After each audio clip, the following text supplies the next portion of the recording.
मी सपना परतवाड्याला भाड्याच्या घरात राहते आणि स्वयंपाकाचे कामं करते. आज 6 जून आहे.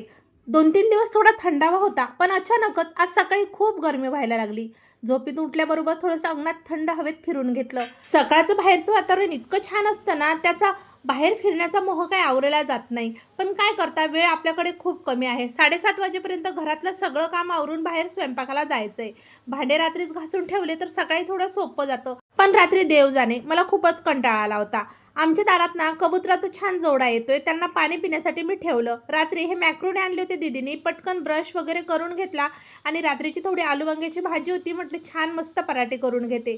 कणिक घेतले, त्यात हळद, मीठ, धनिया पावडर, मसाला वगैरे सगळं टाकलं आणि भाजी ॲड केली. भाजी चांगली होती कारण की मी रात्री 2 वेळा गरम करून थंड पाण्यामध्ये ठेवली होती, त्याच्यामुळे भाजी अजिबात विटलेली नव्हती. महागाई एवढी झालेली आहे की आपल्याला कणभर अन्न सुद्धा फेकून द्यावं वाटत नाही आणि त्याच अन्नासाठी तर आपण इतकी मरमर करतो ना, त्याच्यामुळे माझा जीव होतच नाही काही टाकून द्यायला.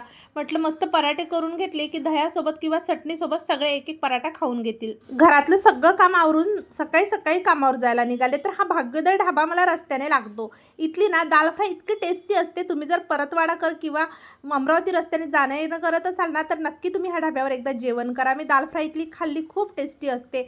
चला, त्याच्यानंतर मी सगळ्यात अगोदर पहिल्या घरी आली स्वयंपाकाच्या, तर तिथं मला चवळीची भाजी, चिवची भाजी आणि नाश्त्यासाठी बोटुळे बनवायचे होते आणि वरण भात पोळ्या असा सगळा स्वयंपाक वगैरे आता बनवून घेतला. असं करता करता मी 11:15 वाजेपर्यंत 3 स्वयंपाकाचे घरं पूर्ण केले आणि घरी आली. आता घरी आल्यानंतर थोडीशी निवांत बसते.